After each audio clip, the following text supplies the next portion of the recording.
but you gotta try.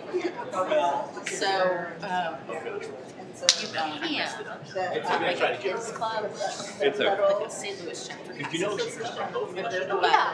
a lot of people do that to try to like weed out the really bad ones. It's gonna be hard for me to not want to stab my face off. Yeah. And I'm gonna like wear a lampshade when I walk in. Ray did that. And presidential. He did the because you don't have to like be registered, but you gotta pick one or the other. Yeah, I don't know if I could do it. I know. I talking me into it. There's nobody on that ticket. I mean, I guess you want to give your vote to like I did try to keep them. That was pretty cool. And I don't know what last night happened. the choices on that ticket. He knows the least grade. I haven't researched. So you got Schmidt, our Attorney General, suing teachers. You got Greitens, who was like, had to step down because he was sexually harassed. Machine Gun in the Yard guy. I mean, I'm sure there's others, but yeah. So embarrassing. Yeah. Well, we gotta have somebody that's equal to our other illustrious senators. A matching pair, I know. We need a matching pair of like really embarrassing people. I need to stop telling people. I know. Everybody wants you to get all the dirt. I've got meetings. Well, tell him I said regret. Yeah, I will. I kind of go out.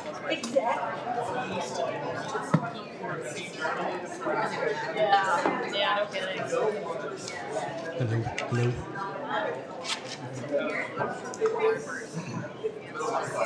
Before it starts.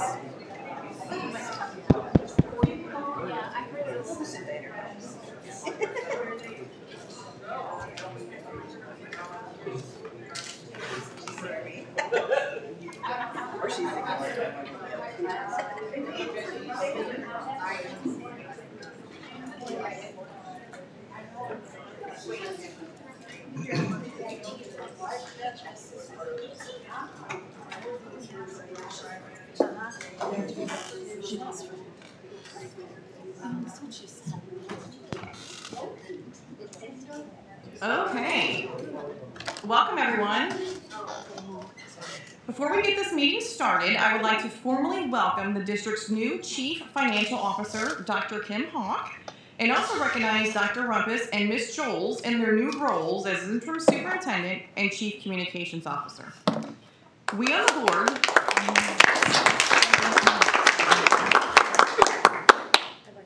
board look forward to working with each of you this school year as we make progress on a number of key fronts and carry out the district's mission.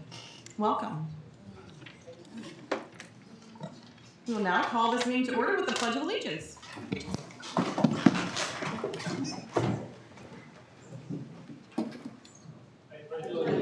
To the flag of the United States of America and to the republic for which it stands, one nation, under God, indivisible, with liberty and justice for all.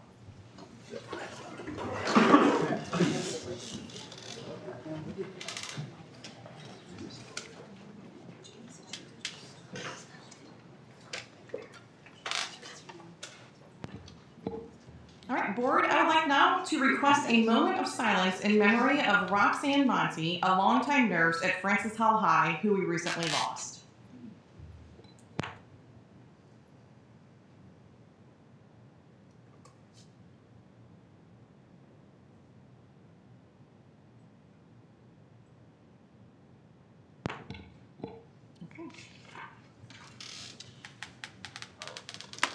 Board, I would like a motion to approve the agenda for July 21, 2022 as presented. So moved. Second. Mr. Lang and Mr. Bertrand. All those in favor, say aye. Aye. Any opposed? Motion carries. Next up, we have patron comments. During patron comments, residents of the district and staff members are invited to address the Board of education on concerning issues related to the school district. Speakers are called forward in the order of sign-up, and each speaker has 3 minutes to make their remarks. Please remember that only one speaker is allowed at the podium at a time, and combining time or giving your time to someone else is not permitted. The board appreciates that you have taken the time to come this evening, and we value both your input and perspective. I would like to remind everyone that we expect the speakers will remain civil and respectful when giving remarks. If anyone fails to comply with board policies, regulations, and rules, we reserve the right to cut those 3 minutes short. For your convenience, our 3-minute time clock is ready, and we welcome Jarrett Pillsbury forward. Thank you, Board. Roughly a year ago, I started listening to and attending Board of Education meetings. And that's when I first learned about the ever-present scourge of critical race theory, the dire threat that was coming to harm our district. From Francis Howell families, the PAC, which recently won a permanent injunction, so now we all get to speak more plainly during patron comments. And the PAC president and a few others would talk about CRT month after month after month. This week I learned a precise term for something, and that thing is called Hitchens razor. I had heard of Occam's razor, but not Hitchens razor, which is basically this: anything asserted without evidence can be dismissed without evidence. Put another way, if you suggest something, it's really on you to provide proof of it and not everyone else. I'll email this next bit to the members of the board, Dr. Rumpus, but the same well-paid operative, Christopher Rufo, who admitted in his own words to stuffing everything and anything into a CRT wrapper and jamming it in everyone's faces, is at it again, only this time with gender ideologies as his target. As is the case with CRT, this campaign is going to be louder, uglier, will harm public education, drive the news cycle, drum up frightening, angering, and manipulation of people, all while taking resources and attention away from the district, and we'll be forced to not face our actual problems, and this will do real and lasting harm. As with Director Coates' list of teachers as groomers, or the Francis Howell family PAC's OK Groomer line that they posted on their website in the lead up to the board elections, Hitchens razor may be applied here as the rhetoric ratchets up. Once again, if you suggest something, it's really on you to provide proof and not on everyone else, and certainly not at an expense of district resources. So I've provided these links to the board. I'll send them out in email. I can post them to my personal Facebook page as well to save everyone the time and the resources and the trouble. We've heard about CRT for a year at least. Maybe this will be the year it's proven to exist in K through 12 and not law school. Who knows? And now with this latest from Christopher Rufo, I mean, what's to come? But before you go supporting wild accusations and manipulation campaigns and believing and assuming the worst from everyone on the internet, please consider having a dialogue with teachers, faculty, staff, the administration, and the board. We have real problems. Bullying in the era of social media, teacher relations, staff shortfalls, the digital divide, funding, student discipline, having real dialogue with community stakeholders, improving relationships with community stakeholders, and yes, equity work within the district. All of these things are real problems in need of real work and real attention by the district and the community. And these are the things that demand the attention of the board and district stakeholders. Thank you.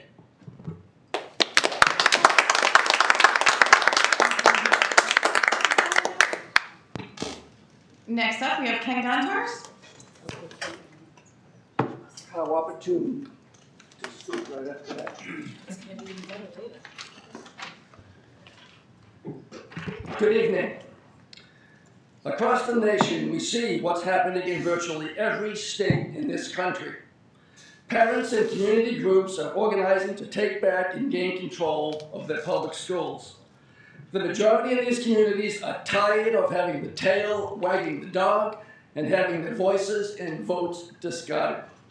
Currently, there are 21 states, including Missouri, where state legislatures have introduced bills to ban the tenets of critical race theory. 4 of these states have already turned bills into laws: Iowa, Tennessee, Idaho, Oklahoma, with Florida and Texas knocking on the door. Missouri's Governor Parsons is also on record saying that critical race theory should not be taught in Missouri schools. Stakeholders in these school districts are voting to oust school board members that insist on teaching the kind of activism and advocacy promoted by LeGarrette King, Hannah McKim, Nicole Jones, founder of the 1619 Project, and John Cronapple. Materials currently found in the curriculum of Francis Howell schools. Look what happened recently in Loudoun County, Virginia. in the progressive states of Maryland and Connecticut, and even in arguably the most progressive city in the country, San Francisco, every one of these school boards were voted out. Two critical elections loom in our horizon that will impact our children and our boards. That is the Missouri general election in November and the Francis Howell School Board election in April 3rd, with 3 seats are being contested. While the polls look very encouraging, the time is now for we, the stakeholders of this community, to continue with what we started out in April, to stay the course in taking back our schools and to elect 3 more common sense candidates. To the teachers and the students who have contacted Francis Howell Families to provide us with insights with what's being taught and what's happening in our district, we applaud and thank you. We encourage you to keep informing and reaching out to us. Francis Howell Families will continue to work diligently to listen and represent you in taking back the Francis Howell schools. We've already identified and we are working closely with several outstanding and knowledgeable candidates, and we will work tirelessly to get them elected in April. To now, the thousands of you who have reached out, have voted, have joined us, thank you for your continued and robust support. Continue to follow us at francishowellfamilies.org.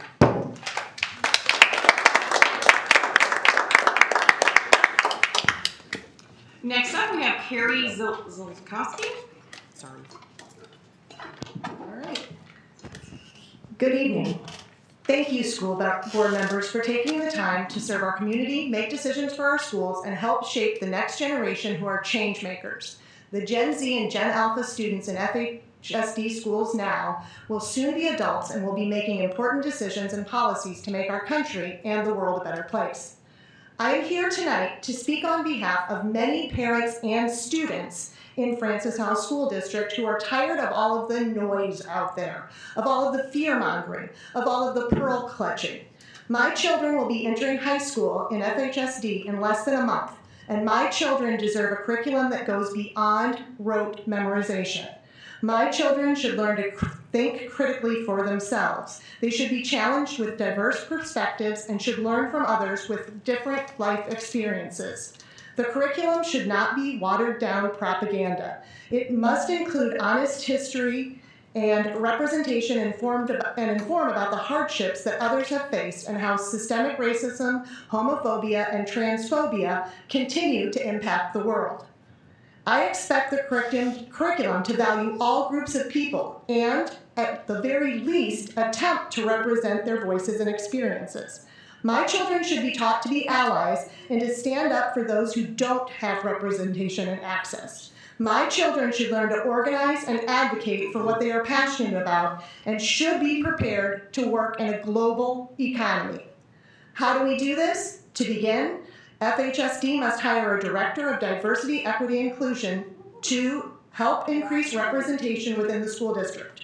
FHSD must actively recruit and retain teachers of color. We also need an overhaul of policies and procedures to ensure no groups are being excluded or targeted, intentionally or unintentionally.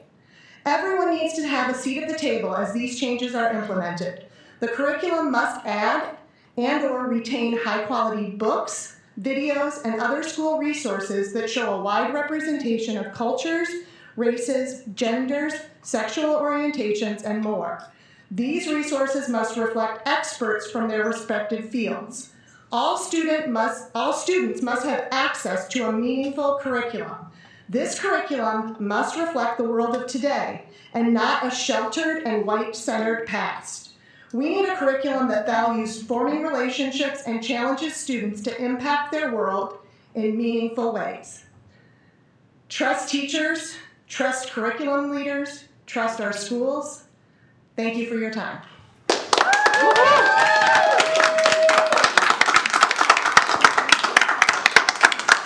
Next up, we have Vivian Gontars.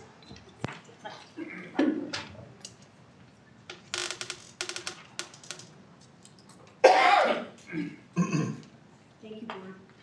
Recently, my granddaughter told me that she liked her new school better than her old school, because the new kids didn't make fun of her lunch. True, those old classmates were bullies, but my granddaughter should not have condemned her entire school due to the comments of a few individuals. Last month, one of the patrons appealed to everyone to return to civility and decorum, and that everyone should be welcome, minus the lies and hate. If someone has lied, they should be challenged in detail, face to face. Otherwise, broad, generalized comments like these don't promote the civility that we all desire. This same patron brought up a county council meeting at which individuals talked about shooting people. No one has done that here. Please, let's not project the actions of some to the characters of others who have different views about curriculum or political indoctrination. This kind of prejudging is not only unhelpful, it can be illegal. Last week, the Pennsbury School Board voted to accept settle a free speech lawsuit brought by 4 patrons. The school board's actions were rather egregious. They cut off patrons during the comment time because they didn't like what they said. They did not allow patrons' comments to be read, and they even edited patron statements out of the video recordings of school board meetings. Rather than go to court and risk a worse outcome, they agreed to have their insurance company pay $300,000 in legal fees and $17.91 to each of the 4 plaintiffs. Now, if I generalize from this and say that all school boards are outrageous and rotten, that would not be fair. Francis Howe does not do this. Our own new superintendent wants to work with all stakeholders going forward. Our PAC will overlook some of the crazy things it's been accused of, including being racist, taking thousands of dollars from Anders, stealing signs, pushing for constitutional conventions in Missouri, and supporting a voucher system in order to destroy the public schools system. None of these is true. What is true is clearly stated in our mission statement: academic excellence, transparency, and fiscal responsibility. We all want that. But for that to happen, number one, all patrons must stop dragging in wrongs that others may have done to them into this process. And number two, those who do the work on the board and in the classroom must realize that those who pay the bills and entrust you with their kids will have questions and criticism and candidates. That tension is a normal part of the process. So let's get beyond the past and work together. Come and talk to us personally. Thank you.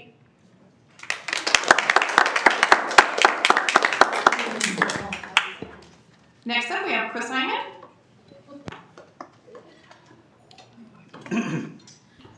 Good evening, everyone. I'm Chris Hyman. I want to thank admin for their meeting that I had with them and a lot of the informative feedback. I also want to thank Dr. Rumpus for his video message, recognizing that we are a great district that has some struggles and came with potential solutions to lessen the struggle. I too want to talk about the new line of attack coming at teachers and public schools right now. Gender ideology in schools being perpetrated by Chris Rufo, who is a paid operative and school choice advocate. He's the one responsible for the CRT boogeyman. Back in 2021, he tweeted, "We successfully frozen their brand, critical race theory, into the public conversation, and we are steadily driving up negative perceptions which will eventually turn into toxic. As we put all of the various cultural insanities under that brand category, and as you can see, it worked. It's not real. It's a made-up culture war to cause panic and rile up the base. The real issue is to privatize public schools." Tweet from Mr. Rufo just now on July 19th tells us out loud what they're planning to do again. He tweeted, "Tomorrow I'll be publishing my first report in a new series of gender ideology in K-12 schools. My goal is to publish one story per week for 6 weeks, establishing the frame, driving multiple news cycles, and generating 500 media impressions. Get ready to rumble."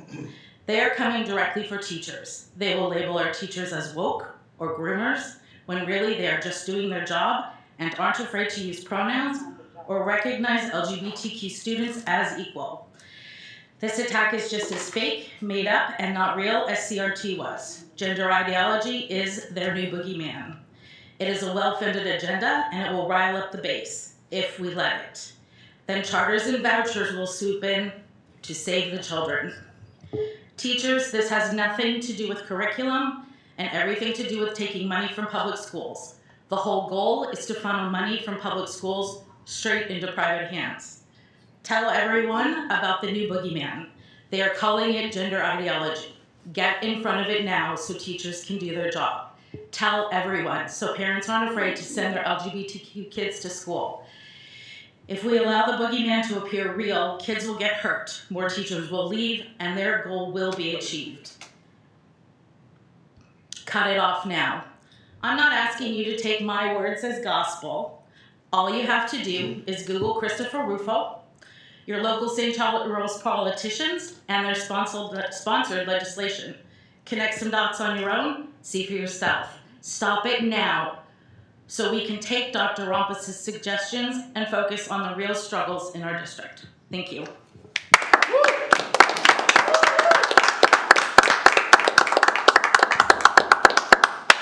Next up, we have Kaylee Windmiller.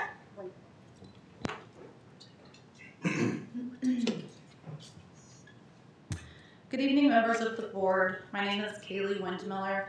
My husband and I have 3 children who have attended schools within the district for the last 7 years and who will hopefully remain in the district for the next 11. While I have not agreed with every decision this board has made, I greatly appreciate the fact that we as patrons are able to be heard and that when able accommodations are made, so thank you. As a warm welcome to Dr. Rumpus as interim superintendent.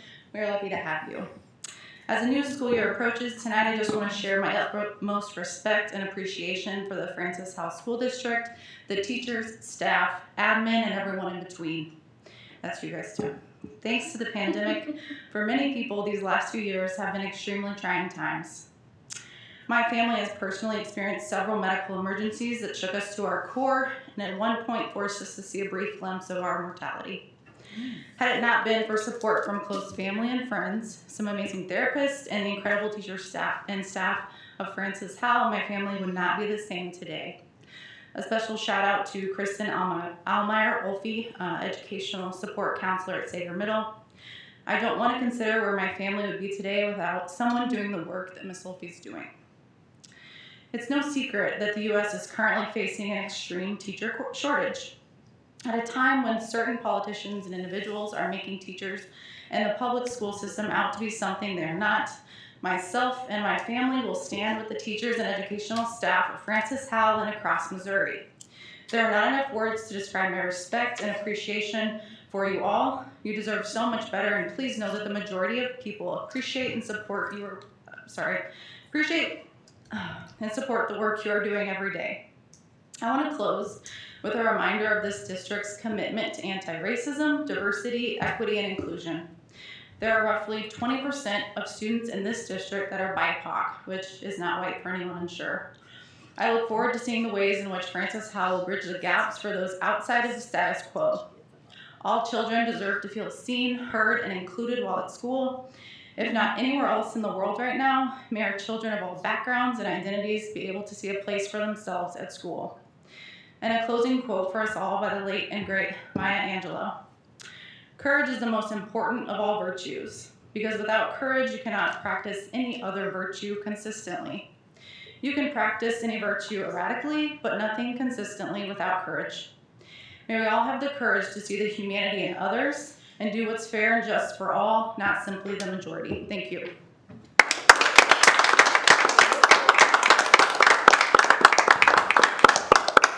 Next up, we have Rick Rice.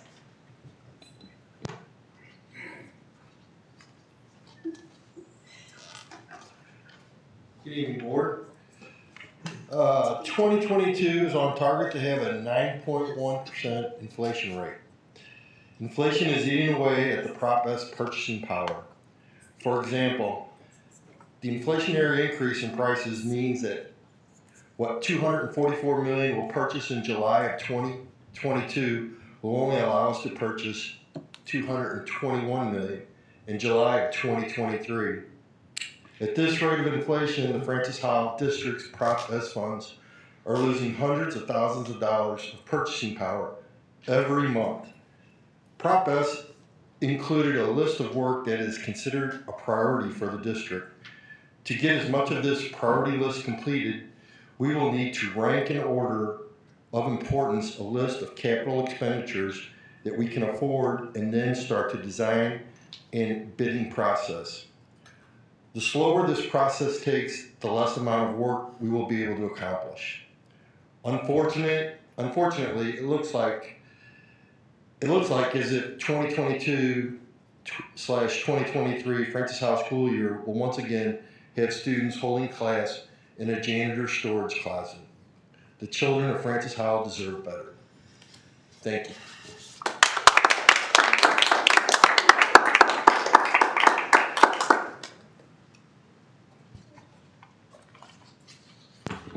Next up, we have FHEA. FISPA. Okay. We'll move on to our MSBA board report.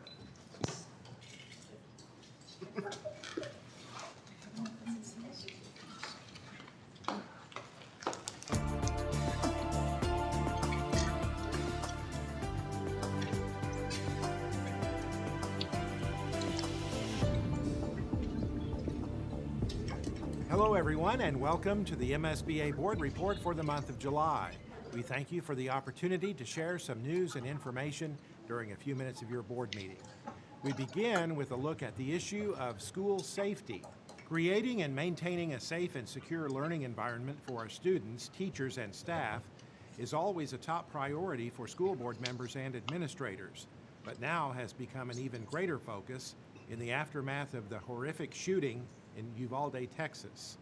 MSBA's Center for Education Safety remains an important resource for school districts throughout our state, and now a new national school safety organization will be part of the Missouri School Boards Association. It will be led by John McDonald, a nationally recognized school safety expert who recently retired as the leader of safety and security in the Jefferson County schools in Colorado, the home of Columbine High School. McDonald, who is moving to Missouri, spoke at MSBA's recent delegate assembly meeting in St. Charles. He said school boards remain on the front lines of protecting children and providing them with a safe learning environment. If you ask any parent what's most important to them about their child's education, they're going to tell you three things. I want my child safe, I want them happy, and I want them educated. If we do those three things, we have great hope. Not only do we have hope, but we see great results. And we know that a student that feels safe in their environment, a student that feels safe at school, is a better learner. They have higher test scores, better graduation rates. They want to be there and they want to learn. And every child deserves to learn in an environment free from intimidation and abuse and bullying and threats. McDonald says the new National School Safety Organization under MSBA's umbrella will provide school districts with a variety of resources and guidance to meet the needs of individual districts. He adds the new organization will also provide a critical incident response team that will be available to districts throughout Missouri and throughout the nation. The new president of the Missouri School Boards Association is Ray Murphy, a school board member from the Richards R5 School District, a K-8 school near West Plains. Murphy became MSBA's new president at the recent Igniting Great Ideas Summit in St. Charles after serving as president-elect for the past year. He told board members attending the summit, it's important to understand the challenges our schools face right now, but it's also important to celebrate accomplishments. Oscar Wilde has a great quote, one of my favorites. He said, experience is the best teacher because it gives you the test and then the lesson. And we've learned a lot these last 2 years, and I think we need to celebrate that. Celebrate the things we did well, learn from the things we didn't do good and failed at, and move forward and celebrate those. MSBA state officers elected during the delegate assembly meeting held at the summit include President-elect Ruth Johnson of the Raymore Peculiar School District and Vice President Patty Quisenberry of the Ozark School District. It's time to review and submit proposed changes to MSBA's advocacy positions. Those position statements express to legislators, policymakers, the public, and the media where MSBA stands on issues like school board elections, charter school expansion, and many, many others. Be a part of this process by reviewing the current positions, discussing them with your fellow school board members, and proposing changes. Delegates will vote on the proposed changes at the Fall Delegate Assembly this November in Kansas City. The deadline to submit new or revised position statements is August 31st. Registration is now open for the 2022 MSBA Annual Conference in cooperation with the Missouri Association of School Administrators, to be held November 4th and 5th in Kansas City. The event will once again feature numerous breakout sessions and workshops, many presented by school leaders from districts throughout the state, along with a great lineup of general session speakers. You can also register to attend the 2022 Midwest School Safety Summit, to be held November 2nd and 3rd in Kansas City. This event is designed to provide information for those who govern and work in K-12 schools, colleges, and universities, as well as law enforcement officials and others working with MSBA member districts. The summit is being held just before the MSBA annual conference to allow entire safety teams, including school board members, superintendents, and central office staff, to attend with school safety staff.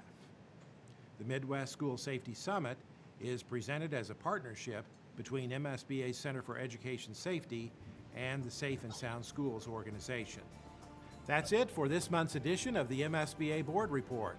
Thanks for allowing us to have some time at your board meeting, and so long from Columbia.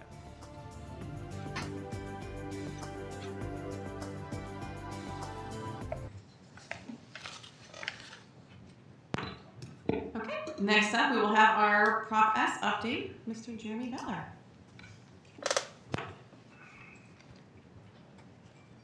Thank you. Good easy. A lot of exciting things happening right now, so we'll don't have a ton tonight, but we have some good pictures, and I want to talk a little bit about parking lots, so it's going to be exciting evenings. 801 is going great. The second floor, which is where Union High School will go, they're done with that. They're moved in.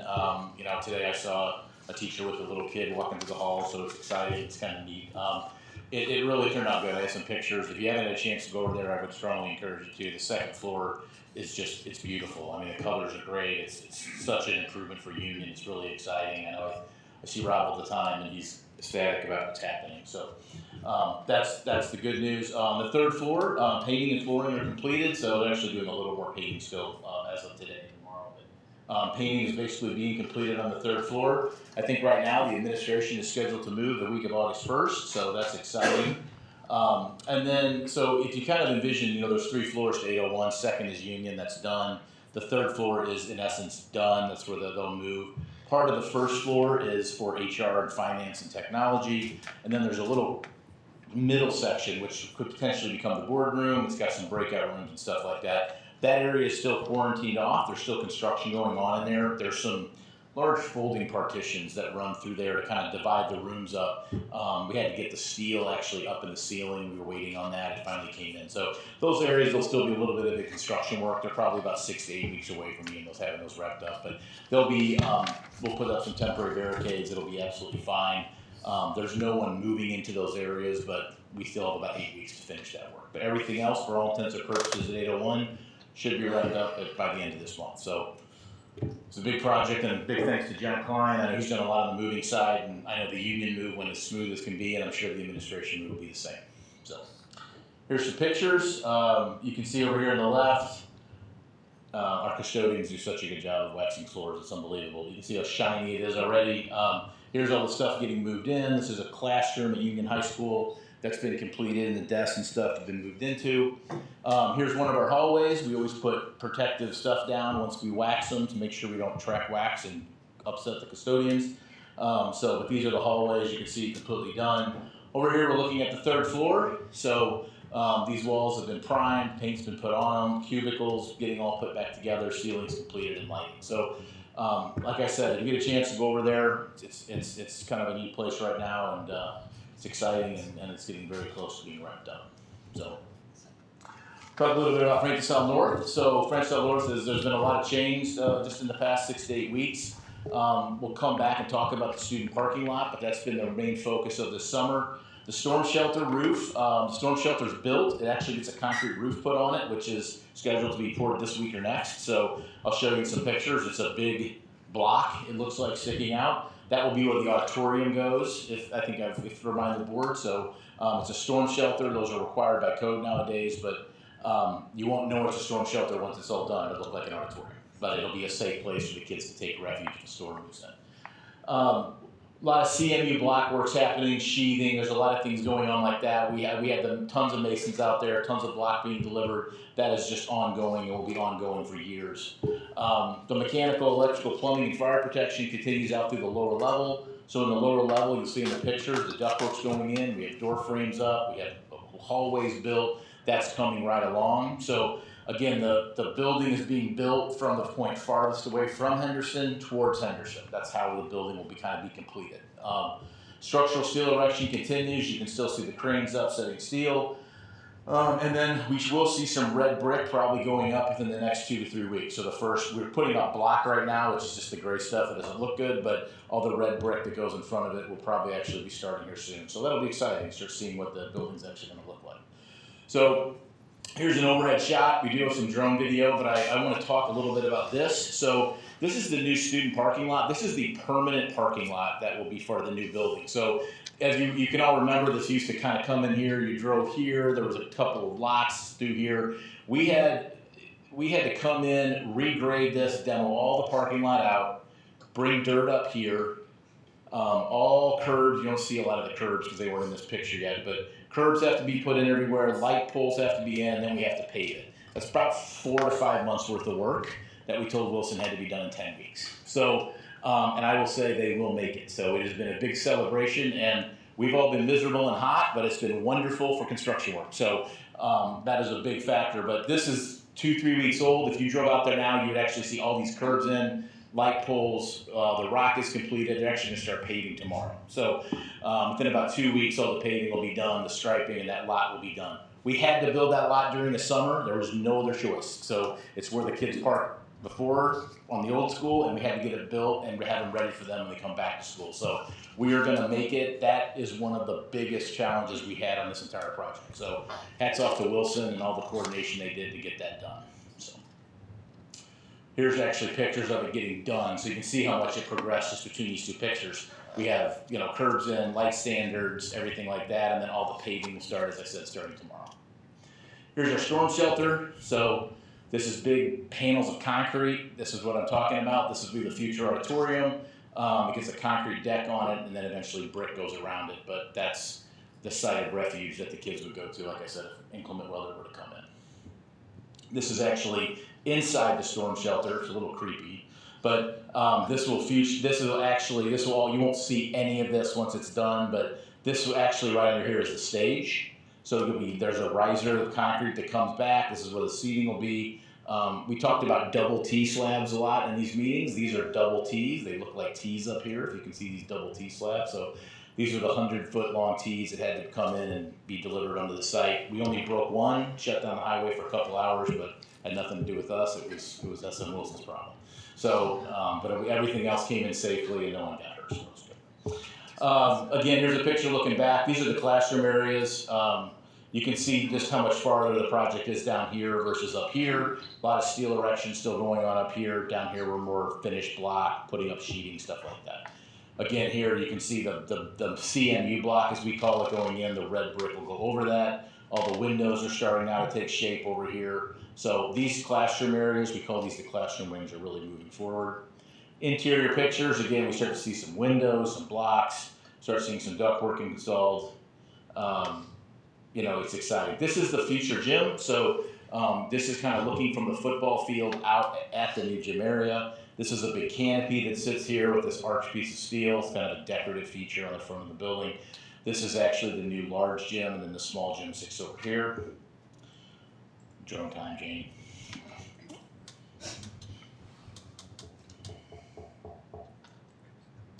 Here's the parking lot being built. Old school's over here on your left. You can just see how big this parking lot is. New football fields over in this area. Gym, large gym, small gym. You can see these areas are the classroom wings that we talk about, which are moving along very nicely. We're building this way. You can see the steel's going in. The steel guys will continue to move down this corridor, finishing this up. Here's our big, large storm shelter. You can see just how large and big that thing is. This access road is for the fire department to get around in case someone gets hurt or they have a fire on the construction site. Our roofs are actually concrete for future expansion, so there's no intention to do that right now, but one of the smart things we do is we make those concrete slabs, so if the district were to grow, the school would need to get bigger, you could actually just build another story on that building, and you wouldn't have to rip any of the roofing up. So something that we've done in other projects just to be smart for the future. Here you can kind of see some of the project. Here's the storm shelter again, kind of looking this way. Henderson's down here, but here's the old school, parking lot, and then the future football field will sit right there. So. Very exciting times, a lot of work going on. I would encourage the board, if they want to take a tour, to let us know. There's actually some good opportunities coming up. The staff's coming back, I think, the 19th, John? 15th. The 15th, yeah. They're actually going to be taking tours. We're going to be out there giving tours. So if you guys are available and just want to come out and take a tour with the teachers, that would be great. If not, we can always just drive you around on the side-by-side. You don't even have to get out. So if you want to do that, it's very easy. So anytime you want to do that, just let Mr. Klein or myself know. Talk a little bit about finances. We've billed to date about 26% of the project. That's about right on cue. We're about 25% of the way done with these projects. The GMP allowance has almost been spent, so this is for the final set of conformed drawings. Once they were issued, we had an allowance for any offsets, so those have been spent. And then on the good news, we also anticipated $1 million of escalation money that needed to be used. SM Wilson's done good and actually only spent $50,000 of that to date. So we're looking good on our escalation pricing. Almost everything is locked in on this job now, so we're not exposed if our subcontractors can't come back and say, oh, paint went up because of inflation. It doesn't work that way. They're locked in. That's the number. They can't do that. So everything's trending in the right direction on the escalation allowance that we have. And I'll keep track of these. We'll show these to you every month. So that's all I have. I'd be happy to answer any questions you guys have. Or if I miss anything that anyone wants to add. Board, any questions? I'm just curious on how any other planning is going for other process projects and how that's going on. Yes, we talked about that today at the Prop S meeting. I'm going to turn that over to Dr. Rumpus, and he can answer that, but I think it's moving along very well. A short answer I will share with the board and with our patrons is, with Dr. Hawk and I both being new to our roles, recognizing some of the concerns with the limited funds that we know exist still as part of Prop S and the significant list of work that still needs to happen, we're looking at using some time over the next month to engage our stakeholders to get some additional feedback around how we prioritize the remaining projects. The reality is we've all known for some time now that we cannot do everything on the list right now with the remaining funds. And we wanted to make sure that we're giving all of our stakeholders an opportunity to provide input into that. And so we are trying to do that as quickly as possible, and I'll talk in a little bit around a citizen roundtable we'll do next month to get some of that input so that we can quickly bring that back to our facilities committee, to our leadership team in the district, so that we can, in the next couple of months, make a recommendation to the Board of Education on moving forward with the remaining Prop S projects.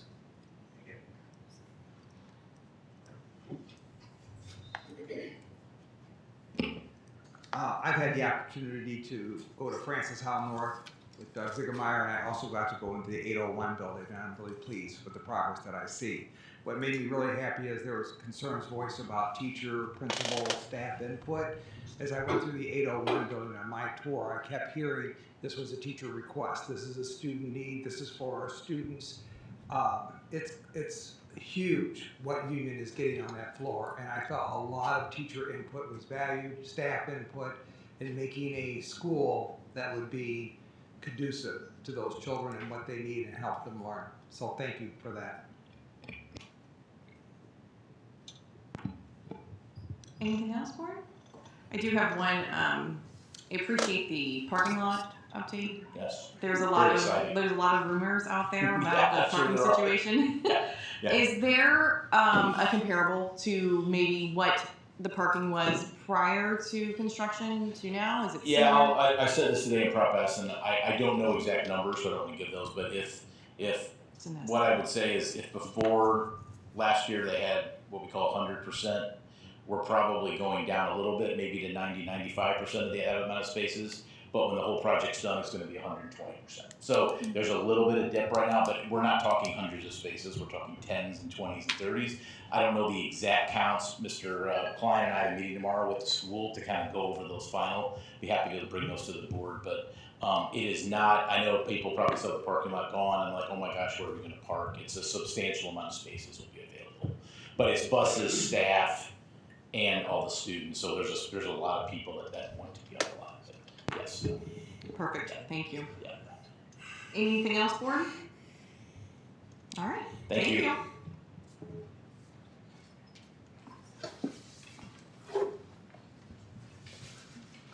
Next up, we have our consent agenda. Board, I would like a motion to approve the consent agenda for July 21st, 2021 as presented. Mr. Ziegemeyer and Mr. Bertrand. All those in favor? Aye. Any opposed? Motion carries. Board, I would like a motion to approve the out-of-district travel request as presented. So moved. English and Mr. Lee. Any discussion on this one, board?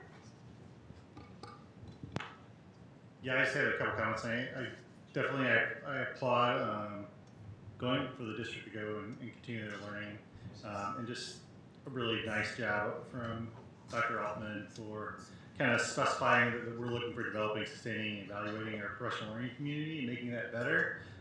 So I'm glad to get the focus there on that conference, because there was, in my mind, some concerning sessions. I'm not going to go into them, but also some very good what I thought were some very good sessions around professional learning that could potentially come and bring some good ideas. So I just wanted to kind of call that out and thinking for that work. Anything else, board? Okay, all those in favor? Aye. Aye. Any opposed? Oh. Okay, motion carries.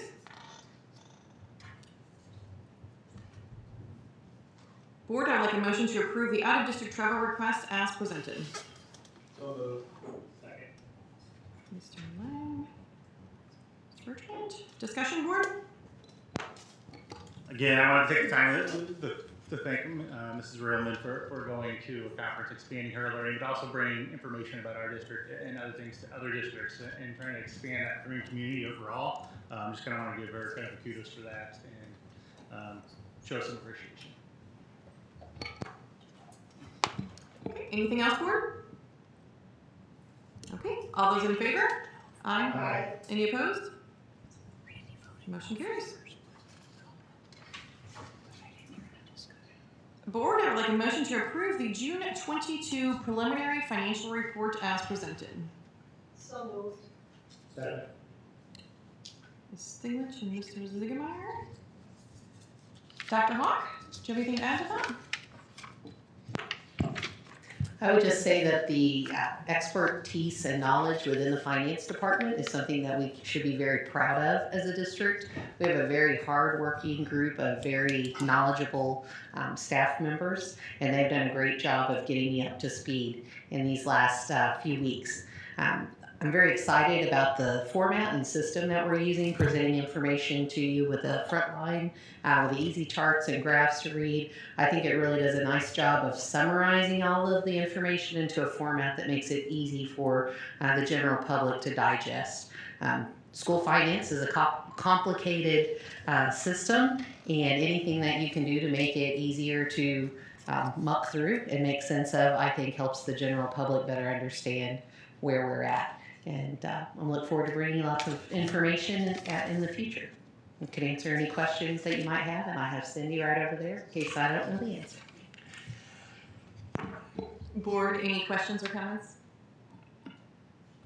I have one. Thank you, Dr. Hawk. For the first time, I understood the charts perfectly, so I appreciate that. Well, Thank that's you. great.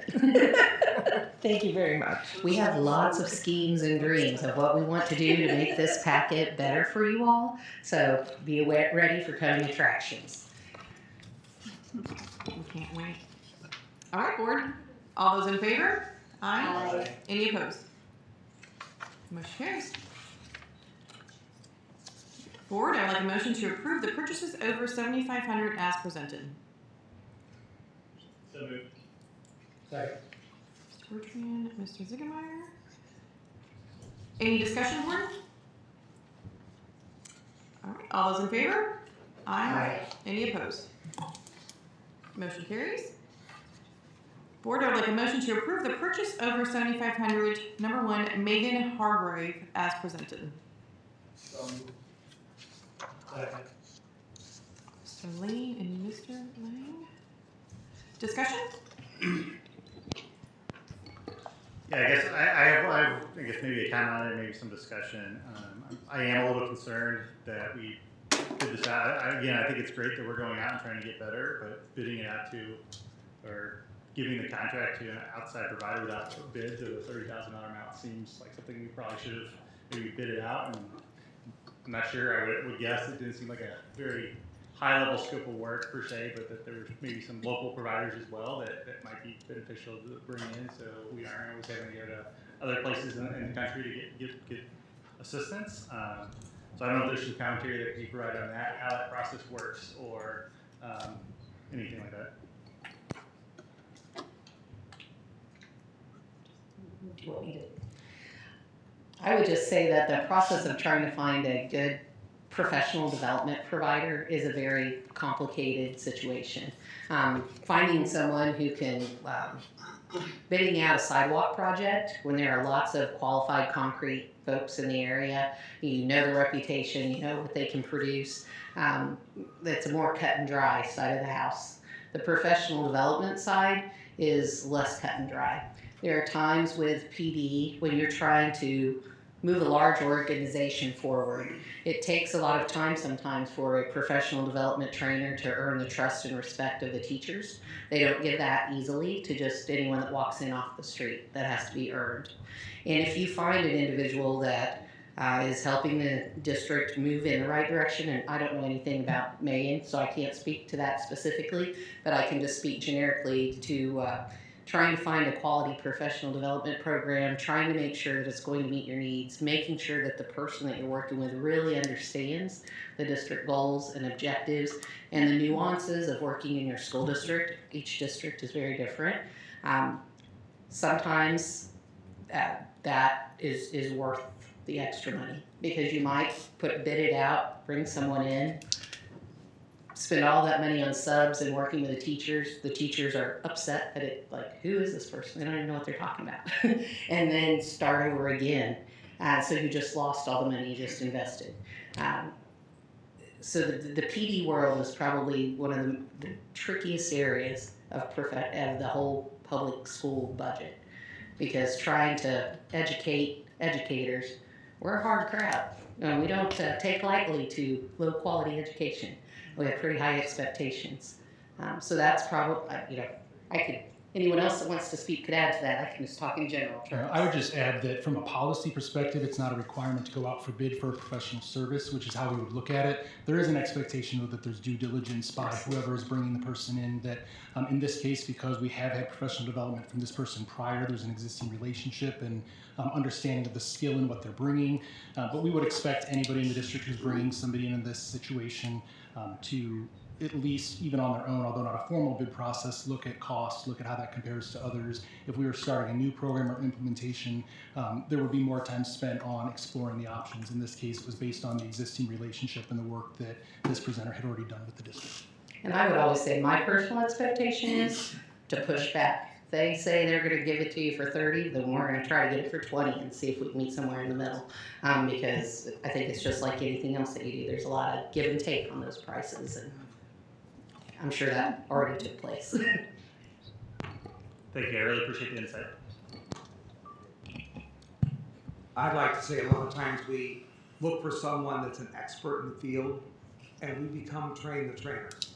So I feel like once they're in the building, teachers will learn, and we will not need this young lady or this program.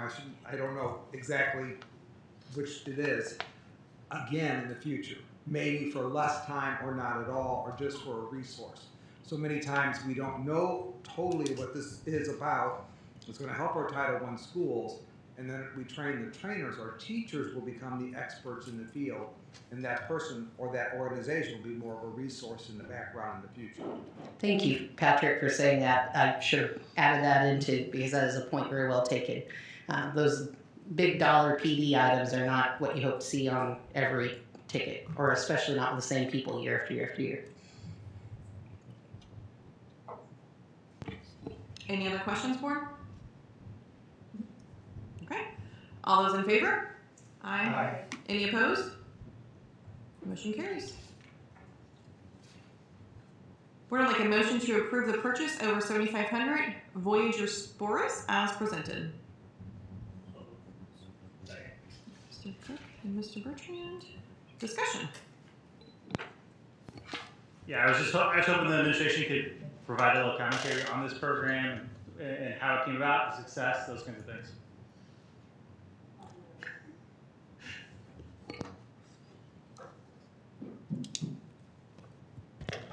This is the vendor for our Language Life program, which is a secondary intervention that we have. And so the students that are, there's 2 levels within the program. The students that are in level 1 are basically at a 3rd grade reading level or below, and the students who are at level 2 are anywhere from that 3rd grade up to grade level. And so students are placed in there. We have about 1,000 students, 612. So I think there's about 800-ish in middle school across the 5 buildings, and then a couple hundred at the high school level. They're assessed 3 times a year. Some of the students go through the 2 levels and then they move into Read 180, which is a comprehension-focused intervention. And some of the students go through level 1, level 2, and then they're just back in with no intervention that serves its purpose. Language Life, I'm going to have to cheat. Language Life has 3 components. It has reading fluency, it has spelling, and then it has comprehension, where Read 180 just has the comprehension. The other thing I can tell you is that we piloted a few programs. What we have found from this one is that our students are making a lot of growth, and we're proud of the growth that they're making. So these are middle school or high school students who are at a 3rd grade reading level. And so that's a lot of ground to make up, and that's it's hard. They're missing some very foundational skills, and so it goes all the way back to kind of the science of reading, how you're learning how to read, matching letters and letter sounds, all the way back to the beginning. So we see kids moving 2 to 3 years worth of growth in some of the areas that are in this program. So proud of the success of the teachers that are implementing it. Thank you very much. I've heard lots of great things. Good. Appreciate you sharing That's that. good. It's a lot of work. Our teachers work hard. The teachers program. It's not easy. Now I'd like to add, I have a daughter who took part in this program, and it is spectacular. She saw amazing growth. Wait for Janet to turn off her phone.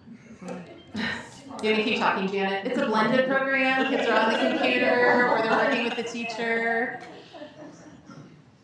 Okay. Any other discussion, board? Okay. All those in favor? Aye. Any opposed? Motion carries. Board, I'd like a motion to approve the purchases over 7,500, number 15, Camerland, as presented. So moved. Ms. Stiglich and Mr. Lang. Any discussion, board? Yeah, thanks. This is another one that I requested. Just wanted to have a little discussion maybe amongst the board on, there was some commentary on here about deferred maintenance, and I was just curious on the rest of the board's thoughts around deferred maintenance and prioritization within the rest of the Prop Fest budget. I know it's one of the items that's on there. I know my personal perspective is we should take care of the assets that we have before building new ones, and I was curious what if anybody else had a perspective that they could share as well.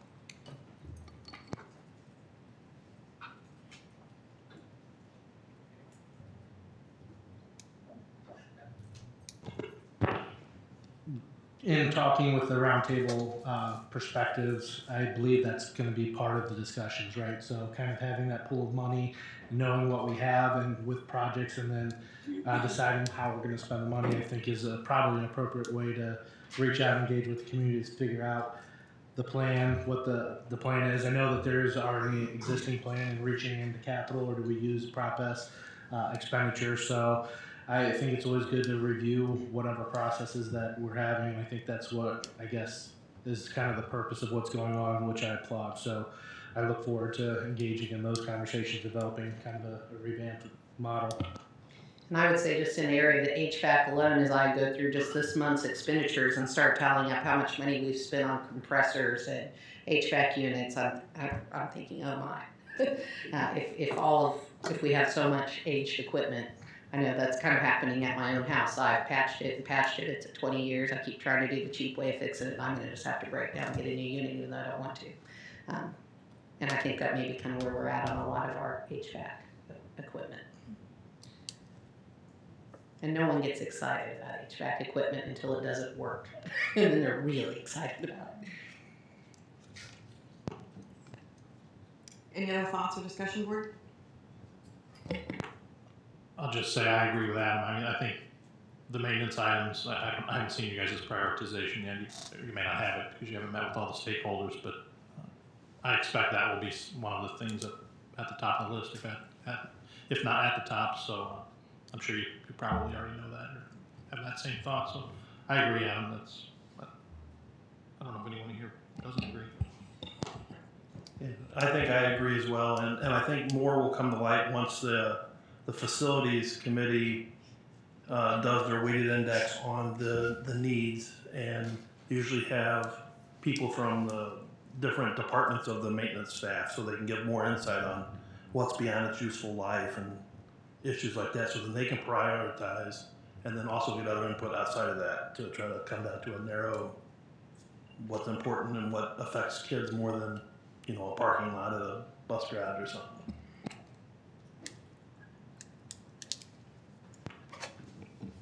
Okay, anything else, board? All right, all those in favor? Aye. Aye. Any opposed?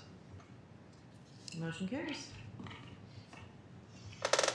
Board would like a motion to approve the extension of the agreement with Showwaller and Jabari PC to provide annual audit services to the district for the 2022-23, 2023-24, and 2024-25 fiscal years.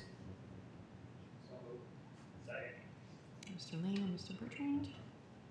Dr. Hawk, any input? Or anything to add? I've had a chance to meet twice with the auditors, and they seem like a very thorough, very detailed, and very helpful group. We've called and asked them a couple of questions already in this first week, just on some policies, procedures, and practices. We've got some great feedback. We're exploring just the option, and I'll be talking with our audit and finance committee about moving the district from a cash basis of account, or from an accrual basis of accounting to a cash basis. I've talked with some of you about that in the individual meetings that we've had. So we're just exploring what that option might be. Making that move might also cut down the cost of our audit, in addition to buying a lot of time for us. So we're just exploring that as an option, and we'll be talking with our finance and audit committee about that coming up. Any questions, board?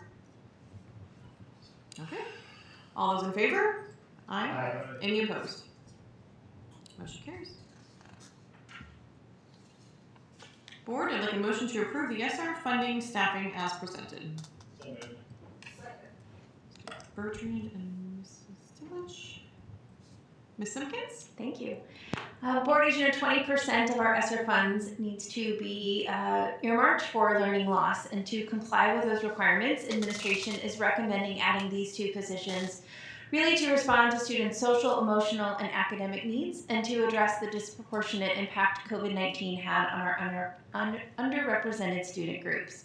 We're asking for a 0.5 FTE to make a position at Union that is currently part-time a full-time position, to create a program that will help students that have some high anxiety return back to school in person. These are students that have been virtually learning, and this will be a transition program where they can come to a smaller facility, a safe place, and start to transition back to in-person learning instead of those homebound services. We anticipate that position would only last for those 2 years that those ESSER funds need to be supported as those students are in high school, and we'll be moving them to closer to graduation.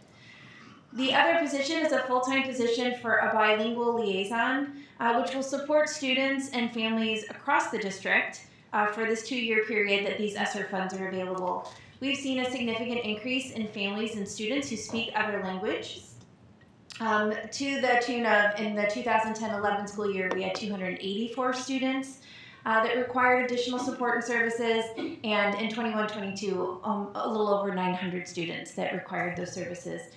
So really looking for someone that will help with that home-to-school connection and coordination, be able to clarify and expand information regarding school activities to those families, and just support that communication and that relationship between the families and those school administrators so that communication can be better and clearer.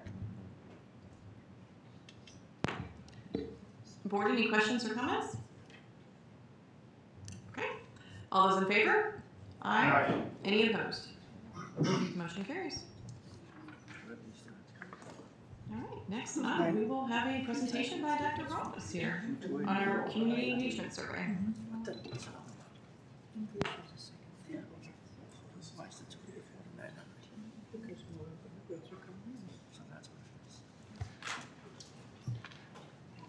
Good evening, board members, staff, and our patrons who are here with us in person and watching online this evening. I plan to stand at the podium and do this, but then I don't want to stand with my back to you as I talk for the next few minutes, so I hope it's okay that I'm going to sit. Right before the end of the school year, we distributed a survey to get feedback from our entire school community, looking at all of our stakeholders. The survey was sent via email to all of our parents and guardians, our staff, and our Francis Howell School District communication list that we maintain. We had several goals in sending the survey. 2019 was actually the last time that we had done a full community relations survey, and recognizing the level of concern in the district during COVID, as well as over several issues the last 2 years, we thought that having this district would be beneficial as we transition to a new leadership team to start this school year. We wanted to know what we're doing well in the district, excuse me, as well as what are our opportunities for improvement. We're always thinking about career and college readiness for our students, and so some of the questions were related to that to give us feedback on what our community feels is most important for our students right now as we prepare them for the future. We also wanted to determine how could we best engage our community as we move forward and gather input on where I should spend my first 90 days. You often talk about an entry plan for a new superintendent, and to get input from the community on what was most important to start this school year for me in this role. I do want to say up front as well that we recognize this is not a scientific survey. It was not normed. It was not a survey that we distributed to all of St. Charles County, to every constituent who lives within our boundaries. And so the idea was not for us to make a clear hypothesis, but it's really to pull themes from this that give us an indication of the current culture and climate within the Francis Howell School District. We had just over 1,600 participants start the survey, with about 1,250 who completed all of the questions. You can see the percentages there. 179 of the respondents indicated that they were parents and employees of the district, so there's definitely some crossover. We had 143 respondents who identified as a parent, resident, and employee within the district. There's two general observations that I made that I want to share before I get to the questions. They were consistent among all three of the stakeholder groups, because you could look at the different questions by each of those. And one is that a lot of the concerns and celebrations that are identified are the same from the different groups. So regardless of what side of an issue you may be on, a lot of the same communication concerns exist. There also, when you looked at the open-ended responses and information, it was clear that there is misinformation that's out there and long-held beliefs, going back as far as 15 and 20 years of things that have happened in this community that came out during this survey. Why I think that's important when we talk about communication moving forward is that it reminds me that stakeholders, regardless of which side of an issue we may be on, that we share a lot of the same concerns when it comes to communication and working together in the district. And I think that represents a real opportunity for us to work together. Ultimately, improved communication is going to benefit everybody, regardless of how you feel about different issues that we're currently facing. The first three questions on the survey were actually the same as what were on the 2019 survey. And we did that intentionally because we wanted to have something to compare to. And back in 2019, there were only 327 respondents. I'm not fully sure why. But you'll see here, we asked the respondents to rank these three areas from an A to an F, similar to what we would see on a traditional school report card. The responses in our recent survey indicated a change in the level of engagement in our overall communication and involvement with the school district. And you'll see there are significant drops there in the percentage of people who ranked the district as an A or a B. While the number of A's and B's decreased, you'll also see that the number of D's and F's ratings increased, not quite as significantly as the drop, but what that change shows me is that there is a downward trend when it comes to some of the communication and engagement with the district, and definitely a shift towards C, which we would generally say is average on a report card. And I personally, and I don't think anybody believes that anything in Francis Howell is average or should be. So there's definitely opportunity for us as we look at that. This next series of questions asks respondents to rank each of the statements from strongly agree down to strongly disagree. And this slide really focuses on the ones that were related to engagement. You'll see that the connected and engaged percentage is higher, which we would expect. Also keeping in mind, though, that if you completed the survey, you're probably somewhat engaged because that's why you took the time to do it, you received it. And so understanding that that's all part of this. There were a large number of parents and guardians completing it, and we would expect that they would say they feel connected to their schools, that they're more aware of the curriculum because their kids are coming home, they're engaging with the school, and that they're reading the news and other information that comes from the district. However, you'll see there that it is very clear that with this entire group, familiarity with our budget, the budgeting process, the information is definitely an opportunity for us to teach and share information with all of our constituents. And then you also see the attendance at board meetings, whether that's virtually or in person, is a little bit lower, and it's just another opportunity for us. These questions indicate a belief that we continue to offer a high-quality education, but there's definitely concern about the district's management when it comes to our finances and trust in the district leadership.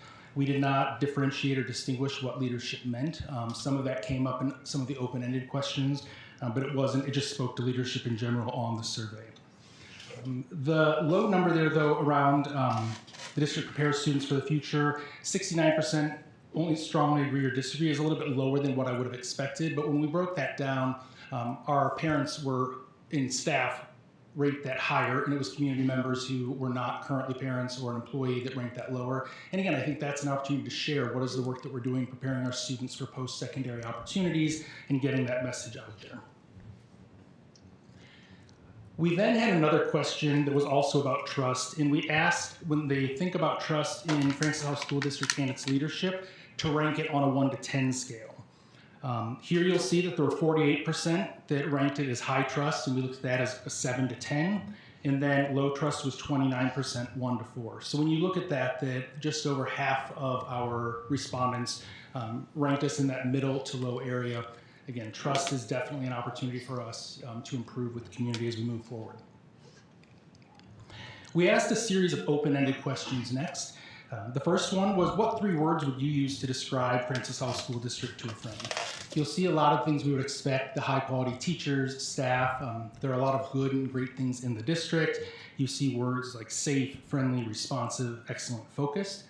You also see in this a word cloud, if you're not familiar with it, based on the number of times it shows up, correlates with the size in the diagram in the chart. But you also see words like struggling, disappointment, political, divided, liberal, woke. The things that we hear about also came up. And so acknowledging that those terms were out there and at different levels, but they were in the survey. We asked what we're doing well. Not everything is perfect, but we know that there are a lot of good things happening.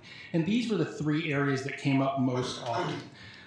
Communication is going to show up recurring throughout all of the questions, positive and negative. Here it was a celebration on what we're doing well. That tended to speak to urgent information. So the district's communication around schedule changes, late buses, weather information, accidents, the news updates coming from both school buildings as well as the district offices. I actually read multiple times, you send us too many emails, it's too much information. Give us a way to say we've already heard this, we don't need to hear it again. And I'll take that criticism, that's okay. We also heard that the buildings do a great job of their communication, and that was highlighted especially at the elementary level, and that's something we traditionally hear, that elementary communication is incredibly strong, a little bit less at the middle school, a little bit less at the high school. So that's an opportunity for us to think about at the building level. And then regardless, people shared different thoughts about COVID and the response in general, but people said that the communication around COVID was strong, and that was represented as a highlight. Our amazing teachers and staff came up over and over again, and there were a lot of adjectives and words that were used, but really recognizing that we have a lot of high quality staff who are committed and dedicated to this work, that they care for our kids, they're building relationships with individuals and families. This was an area where a lot of individuals were recognized and thanked specific people or grade levels and buildings. And parents really shared and responded to the connection they had to the staff within the district. And that led to a lot of comments around how do we retain those high quality employees in the district and how do we encourage more to come to Francis Howell. And then the last thing that came up often about doing well was our overall academic program. The rigor of our coursework, the many opportunities that are available, overall the high levels of achievement that exist in Francis Howell, and the recognition we get for the high level of academics. We also asked about what needs improvement. The purpose of this was to give us information that we could use to develop action steps for this year. Like I said, communication was identified as a strength. Communication was absolutely also identified as an opportunity in an area where we need to improve. On the improvement side, it really talked a lot about consistency, about sharing information with all stakeholders, and about listening and getting the feedback back from all of our stakeholders. Finding opportunities to receive more information from community as opposed to just a few small venues or opportunities. The comments reflected that people really want to know how and why decisions are being made in the district. Some people indicated they wanted more opportunities to be on committees or in the groups, or at least they wanted the information communicated out to them so that they felt that they were part of the process and understood what was driving decisions. The needing improvement, fiscal responsibility came up over and over again, as you would expect. That was a recurring theme. And that ranged everything from controlling and monitoring our expenses on a regular basis to sharing accurate and timely information. A lot of people recognize that we do need community support when we think about levies and the overall support for the district, but some people even said, it's not that I would say no, but I don't understand it, I don't get enough information, it's not timely, I can't trust it. And so that's definitely an opportunity for us to show the work that we're doing around the budget and to communicate it. There were a lot of comments that we lacked, or they wanted to see long-term plans for the budget, looking out several years, and what is the improvement plan over a period of time. There were a couple other topics that were less common, but still came up. Some of those revolved around student technology, one-to-one, what's the progress with that, are we still moving toward it? Student discipline and bullying in the schools came up several times. How do we continue to improve upon our current salaries to keep the staff that we have, recruit more staff to the district, and recognizing that that has implications right now given the shortage of teachers and other support staff that are out there? How can we increase the diversity of our staff? And then how can we support our staff overall when it comes to their work? We asked how we can engage our community. What could we be doing to better engage people? And one of the things that came up over and over again was that we sometimes ask, we put out surveys, we ask people to give us feedback, but are we really listening? And then are we involving people in the next steps of the process? And then are we coming back to it? Are we sharing what are the follow-up steps and this is what came from it? There's a belief that we ask a lot, but then people don't know what happens with it, which leads people to assume nothing did happen. So what are our opportunities to better communicate and close that feedback loop? A lot of it was about parents getting back in schools, and if you remember, as this survey came out, we were just transitioning coming out of COVID to bringing parents back into the building, so some of that I think will naturally be resolved, but it was definitely parents feeling disengaged was the fact that for the better part of 2 years, they weren't allowed to be in schools and be a part of their students' education and the learning that was taking place, and that was clearly a value in this district that people enjoyed and they wanted back.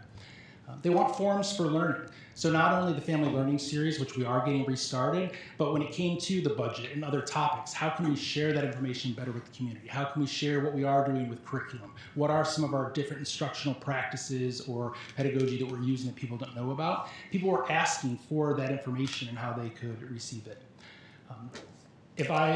I can't even tell you the number of times I saw the words open, honest, transparent throughout every one of the open-ended questions. That was a theme that was there the entire time. People wanting us to hold more community and district-wide events. Again, they spoke to the number of events that take place at the elementary level, and then they felt like it was less at middle school and high school. It really came about sporting events and extracurriculars. So people, wanting everything from designing things around football games that would engage everybody pre-K through 12, but can we be doing carnivals? Can we be doing movie nights that pull together a whole area of the district, really to have pride and celebrate Francis Howell as a whole again and bring people together? And again, post-COVID, I think we have opportunities to do that. And then the last thing that came up was more interaction with the Board of Education. And I know there used to be brownies with the board, came up a couple times. Opportunities to meet and greet with the board that were limited during COVID because really the interaction was limited to board members. The next question was then around what do I need to focus on in the first 90 days? And not surprisingly, relates very similar to the other opportunities and concerns that were identified. The one that came up most often was related to listening to our stakeholders and building relationships with them. And I'll emphasize that that was all of our stakeholders. That was true for staff, that was true for parents, and that was true for community members who may or may not currently have students or family in the district. The budget came up multiple times. It was clear that there was an expectation for the superintendent to be actively involved in the monitoring of it, communicating that along with the CFO in the district, and as I shared before, having improved communication around the budget, that we're being transparent with it, that it's accurate. These are our goals in the short term and the long term, and how can we better communicate that out and provide an ongoing analysis of what we're doing around the budget. The other key area was visibility. It's clearly an expectation that you want your superintendent to be a part of the community. And part of that is being present at sporting events, concerts, and things that take place. But also there was a hope that to be in classrooms, and not just to come and pop in one or two and leave the building, but to talk to students, to talk to the teachers, to be there at drop off and pick up and interact with parents in some of those more informal times. To be at restaurants and other events that might be taking place in the community, just to interact with the community in both formal situations and informal. So what do we do with all this information? Like I said, there was a lot of it. We were thrilled with the response that we got because it tells me that people believe in the district and they have feelings about what we're going to do. And like I said, part of my commitment is to what are the next steps and how do we follow up. So if we go back to the purpose, it was to give us some direction about where I should be spending my time as we start the year, and to give our leadership team some information, some areas to focus on as we develop our plans for the year, how we focus our resources, and really think about what our community needs. I've used the input provided through it along with other insights through some of the initial conversations I've had and in my time here to put together some of the priorities over the next 3 months that I would say were part of my entry plan. I'm going to share just a few of those now, and ultimately you're going to see the similarities to the other information we've already seen. But we don't want to waste any time and want to begin moving forward with these relationships and with the communication. So the first piece is really doing a listening tour, and you would expect any new superintendent in their role to spend time in each of the buildings, but doing that in an intentional way that really is listening. It's not about me talking and sharing an update on the district. The first part is for me really to learn and hear where people are at and understand the multiple points of view that we have in the district. So that will take place at buildings, working with our staff, departments throughout the district, communities that take place. We have a variety of different community organizations that as they invite me to come and just get to hear from them and understand where they're at, meeting with individuals and with groups. And of course, part of that is key events and big events that are taking place in the district. Working with our associations in the district, FHCA representing our teachers and our ESCs, our support staff with FISPA, our Teamsters who represent our bus drivers and monitors, that they do have a strong voice that we want to value and hear their concerns, ideas for the district, and work with them. I mentioned before the idea that we're going to start some citizen roundtables, and we will be sending information out actually next week. And the idea behind that is to provide a structured opportunity for community members to come in around a specific topic. So we'll be doing them ongoing throughout the year. We really feel like a pertinent topic right now is to start with Prop S and to talk about the current remaining funds, the projects on the list, and not necessarily to ask everybody coming in to prioritize the list, because that becomes very personal and where your students go to school, it's going to benefit you. But to talk about how we should be prioritizing this, how should we be weighting different things? Is safety most important? Security, the things that will benefit more students. Thinking about deferred maintenance and the importance of that and how that impacts the budget. And so that information will come out next week. We'll do the first one of those in August. And then our hope is that every other month we'll be doing those, inviting different groups of people. And so if we have an incredible number that sign up, then we'll add more of them because we'll recognize that as an opportunity for our community to come and share what they're doing. We are bringing back our PALS experiences for some of our community members who are older, that's probably not the right way to say it, are experienced and seasoned community members who may no longer have children in the district, but are absolutely committed to the district and want Francis Howell to be successful because that means our community is successful. So how are we bringing them back to our buildings, letting them see their commitment to the district, where their resources go to support that we're doing, and along with that, we're also bringing back the Family Learning Series, which is an opportunity for us to provide learning and topics and speakers around different areas to our families and other community members. A great idea that came up that I don't know that we've done enough of at the district level, especially because of COVID, is hearing from our students. You know, each of our buildings have different clubs and organizations where they're getting feedback, but me having an opportunity to listen to our students, to build relationships with them. In a large district, that's going to be a little bit harder and take me some time, but that's an important voice, and they pretty soon become residents and taxpayers that we want to stay here in St. Charles County and in our district, so to build those relationships. And as I mentioned, working with our community organizations. The next piece is having a comprehensive communication and engagement plan. So working with our communication department, not only to talk about the one-way dissemination of information, newsletters, those are important, social media present, it's important to share the news, celebrate good things, share information that's going on, but how are we also getting that information from our community on an ongoing basis? And like I said, one of my goals will be to continually circle back, to share with you, based on the feedback that we received, these are the action steps that we're taking, and ultimately this is what those action steps led to, and to continue to close that loop with you. That can happen informally during superintendent comments, my parts of the newsletter where I would share that feedback with you, but to provide it. We need to improve our accountability and transparency, and that's going to take some time. When trust has been harmed, it takes some time to rebuild it. It's also a little bit of everybody having some grace, and I think recognizing that there's a new leadership team in place here, being open to the opportunity to build new relationships. And as I shared in my video welcome, there will be mistakes, things won't always be perfect, but part of being open and transparent is when those things happen, owning them, accepting them, and being able to share with our community, with our teachers, with our board, what we're doing to prevent that from happening again. I'm working closely with Dr. Hawk to understand our current budget and finances. That's been an important part of our work the last few weeks, and that's going to take some time, but we continue to work on it. And as I've shared several times tonight, part of that is also reviewing all of our PropS work as well as other capital projects in the district so that we can plan to better communicate that information to our stakeholders. And that roundtable around PropS will be our first opportunity to do that. You know, I've been here for 2 years, but the reality is my role was really focused on COVID since when I arrived. And so, although I've been here, I'm still also approaching it as a new superintendent in the district, and as if I came in and didn't have any knowledge and understanding, because I want to give everyone an opportunity as well to build new relationships, to understand where people are coming from. We have several meetings that have already been taking place that we're having over the next couple of weeks with different stakeholder groups within the district, representing a variety of viewpoints, different community organizations, and we will continue to do that throughout the year.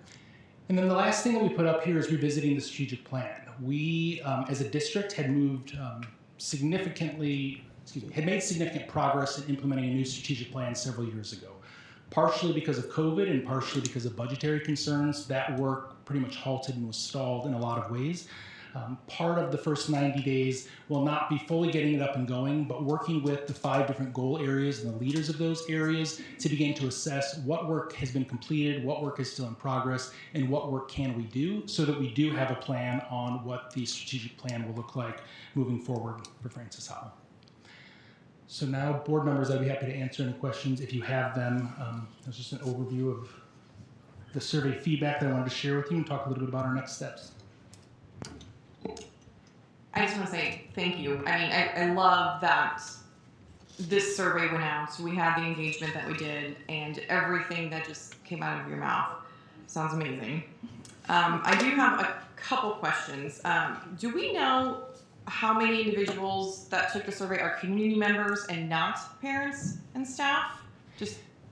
Yes, it was a smaller group. I want to say it was 60 to 70 people who didn't identify as either a parent or guardian, grandparent, or an employee. And so, and like I shared at the beginning, I recognize that the way the survey was disseminated, that there are opportunities to do that. We recognize that's something we could do. Ultimately, that involves buying mailing lists and doing some things that cost money. And I think as we move forward and we think about support at a larger level from the community, we would need to explore that. But that was a limited group within the survey.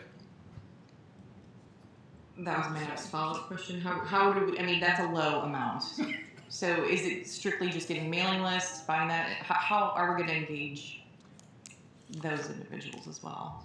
So that's a great question because it's something we'll continue to work on. Part of that is through the community organizations. So recognizing, you have a lot of civic organizations that exist, government organizations, chambers, several of our groups that are represented here tonight that extend beyond just parents and guardians employees. So working through all of those, but also recognizing our team is a limited size. We can only do so many of those meetings and do it.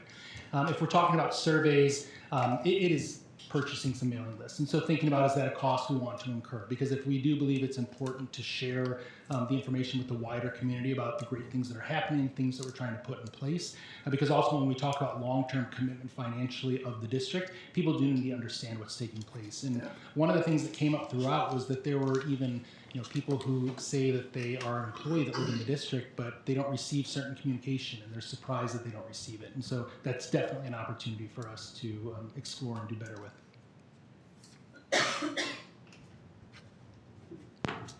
Thank you. Board, what else?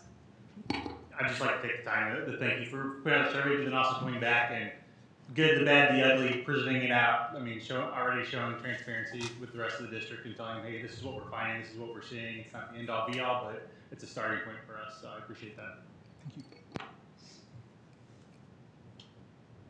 Thank you. Regarding the community roundtables you mentioned, if you said it, I missed it. What's the size of that going to look like? Is it 20, 30 people? Is it an auditorium? And about how many do you anticipate doing over the next 6 months or so? Yes. So initially, we kind of arbitrarily picked the number 100. In what the communication will say to you is that if we have a significantly higher number, then we'll look at adding additional roundtable opportunities. We just don't know. Some board meetings we've had several hundred people, other board member meetings we've had smaller groups than this. And so what we're going to do is not everybody's going to be available the night that we do it or available to come. The questions that will be posed and discussed during that event, the plan is that on the same night following that, we'll also post those on the website. So we're still going to allow other people that can't attend to provide the same feedback and leave that open for about a week and then combine that information. If we find there's a huge interest and people want to do them, when we begin to talk about an October event in that topic, then we can talk about doing them over several nights and expanding it. But when you want to actually hear voices and allow people to share information and be engaged and be involved, if we all of a sudden have 300 people in a room, it becomes much more of somebody standing up and speaking to you, where the idea is we want people at tables where they can engage and share their ideas. We can record those ideas, share some of them out to the whole group and bring them together. So we're excited about it. We'll see how this first one goes, and then we'll adjust accordingly. And I believe it's next Tuesday, Ms. Scholes, that the information will go out, will be emailed to our parents and to our community with the details, the ability to sign up, and like I said, we'll respond based on the interest.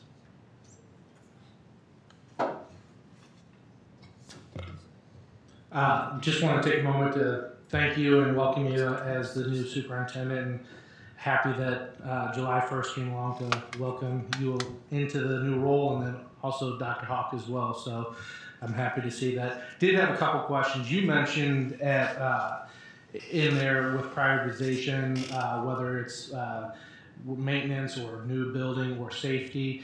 I was kind of surprised to see that there wasn't a theme regarding safety. Do you have any thoughts on why that might be, or?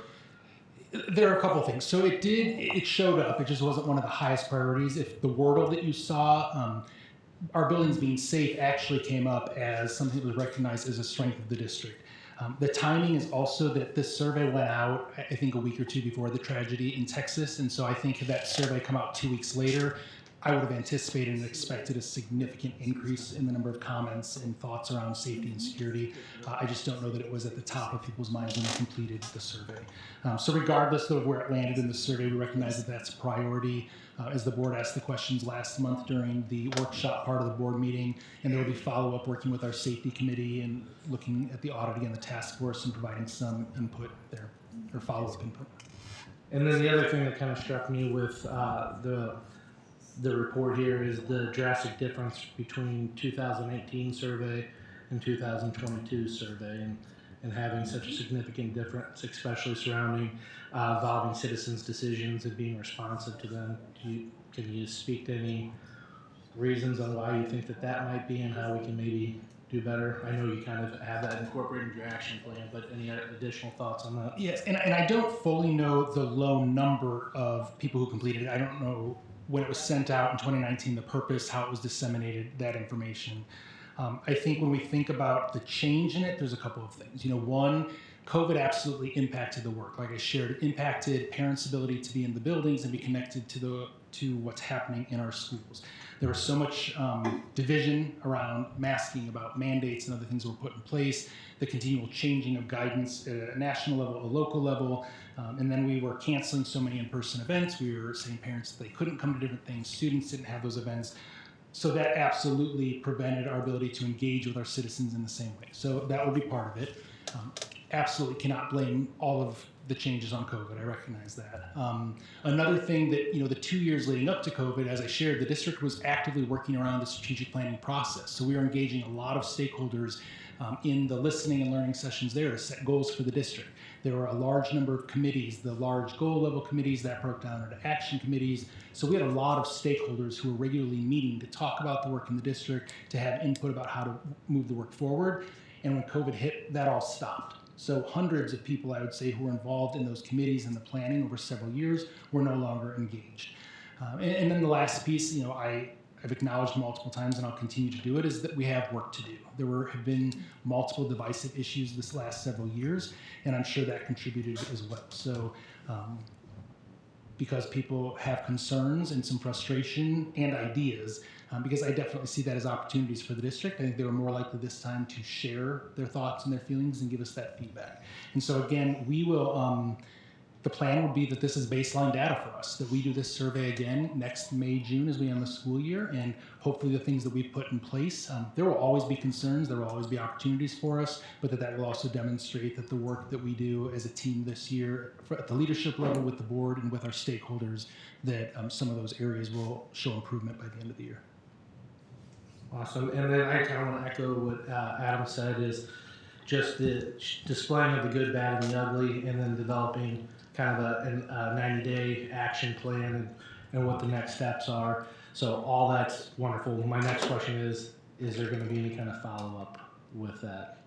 And I'd be happy to talk with the board about the best way to do that, whether that's 2 months, 3 months from now, to share just an update on some of those key areas I mentioned in the entry plan and some of the things that we've put in place, some of the feedback that we've received. I think that can happen formally during a presentation or my updates during the monthly comments. It can also be something that we're intentional about putting in the district digest and the newsletters that go out to just share the information that we're getting. I don't want to wait necessarily for a board meeting after we have a roundtable, but we'll want to share that feedback information. The charts, the rankings from this survey will post so that that's available there. Again, that's not feedback necessarily about me or about this team. That's feedback that represents the entire district. And if it's going to improve, we're all going to work together to do it. And so I think the more that we're sharing and putting it out there is important. Again, Dr. Rumpus, thank you for doing such a, showing us that. And I think one of the comments you made in your speech to the video speech and again tonight is that, mistakes have been made in the past and we're not going to we're going to own them and recognize them. And I really appreciate about like leaving your cell phone on during a board meeting or something silly like that. You got to recognize that you make mistakes. So, and I apologize for that, everybody, but that's another story. But anyway, I really do appreciate, because we do, the reality is we are all human and we do all make mistakes. And, if we can own up to that and say we're sorry and move on and learn from it, that's what it's about. And I really appreciate the fact that you're willing to do that, because that takes a big person to do that. So thank you very much.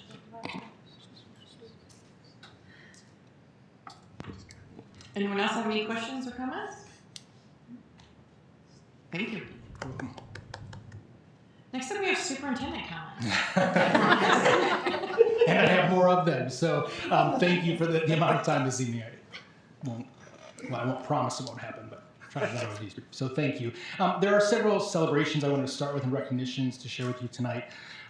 We have our graduates left us in early June, and that there's some great information we're still learning. So Jesse Hadamar and Aubrey Lemons, who are both 2022 graduates at Francis Howell High, recently earned the Girl Scout Gold Award.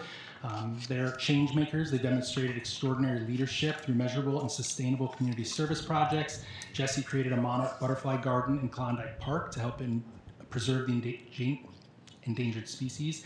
And Audrey helped the St. Charles County Pet Adoption Center photograph adoptable dogs, update their website, and enlist additional volunteers. And so I want to celebrate those students.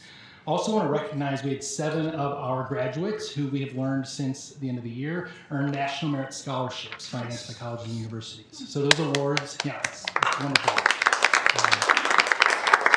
They each received at least a minimum of $2,500 from their colleges and universities. They're among only 3,800 students around the country who earned that designation. You recognized them last spring because they were members of the 15,000 in the nation who were recognized as finalists, but then an even smaller number, 1% of that group actually received the scholarships. So from Francis Howell High, we had Austin Frazier, Chloe Kaplan, and Madeline A.G., and Max Beninati. From Francis Howell Central, we had Hannah Bernard, and from Howell North, Carly Gordon and Kyle Button. And so on the website, you're able to read about what they're going to be studying and what they're going to be doing, and that will be great.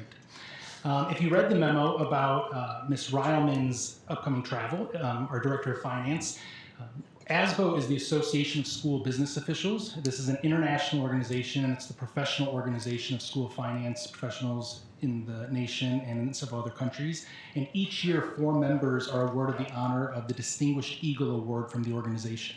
And Ms. Ryleman is one of 4 recipients of that award this year. So I want to recognize her.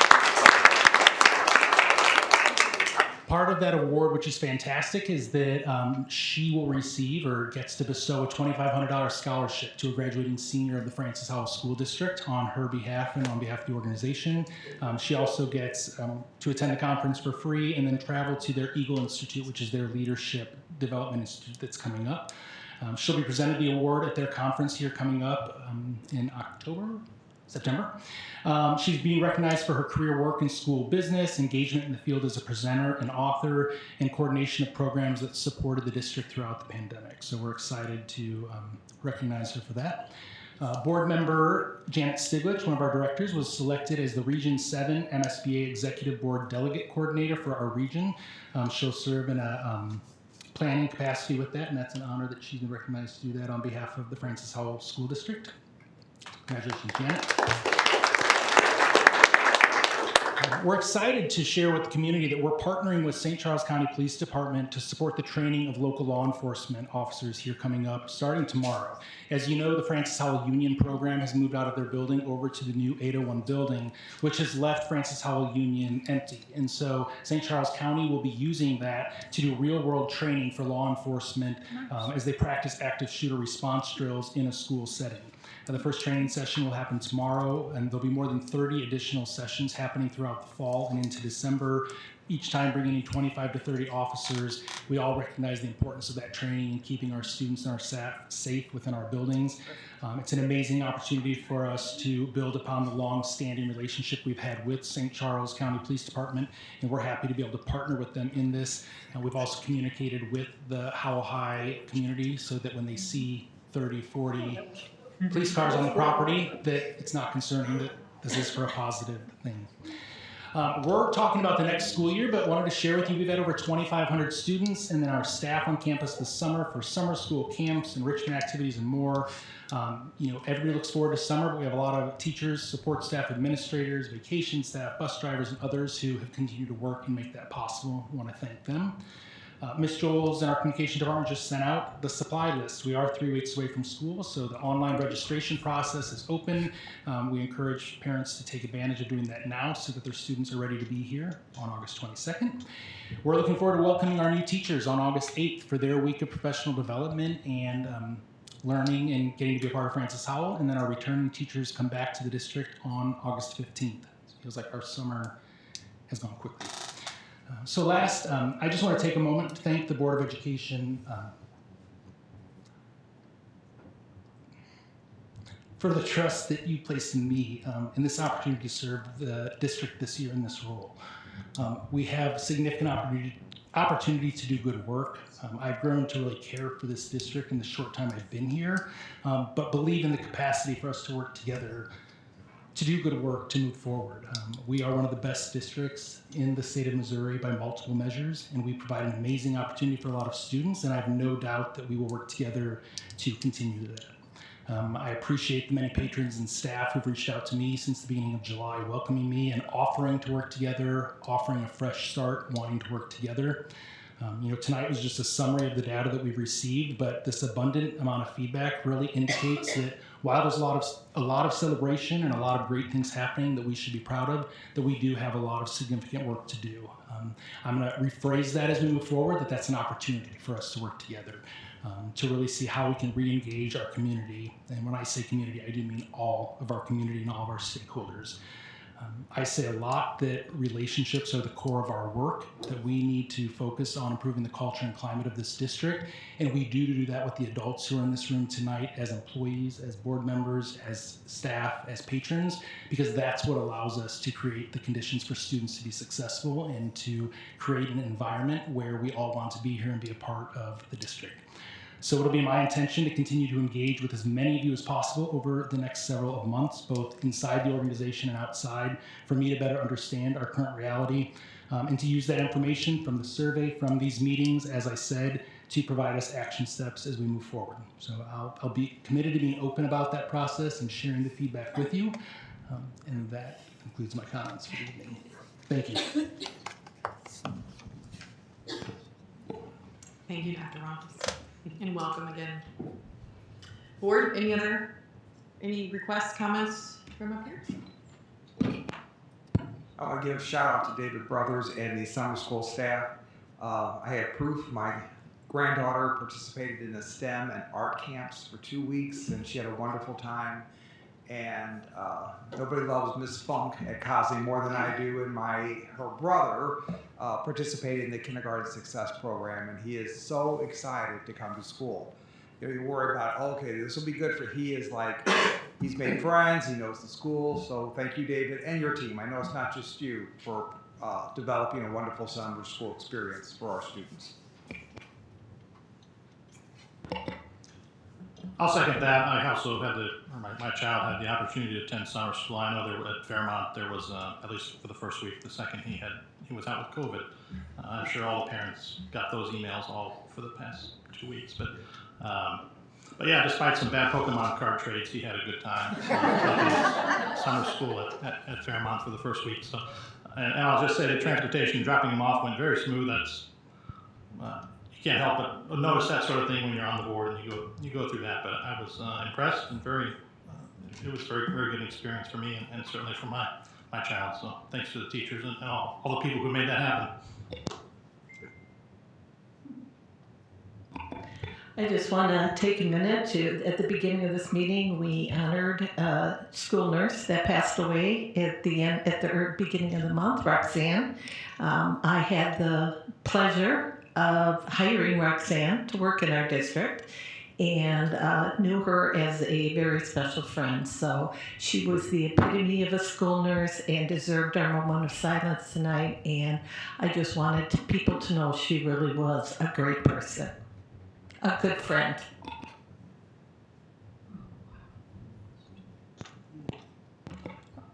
I'll just make one more comment. For those that didn't come to our board retreat last month, it was a long day, long meeting, but so most people probably won't watch it. But I think one of the important takeaways for me was that Dr. Rumpus suggested, I think we all agreed, that some more work sessions among the board and the administration on, I guess it would be the first Thursday of the month, are anticipated over the next year. Not necessarily business meetings like this where we vote on things, but more just work sessions where we talk through a certain issue, maybe not every month, but every so many weeks or months. So something to look forward to. I'm looking forward to it to discuss some of these things in a more informal setting. So just want to make the community aware of that since we talked about it there. That was a big takeaway for me.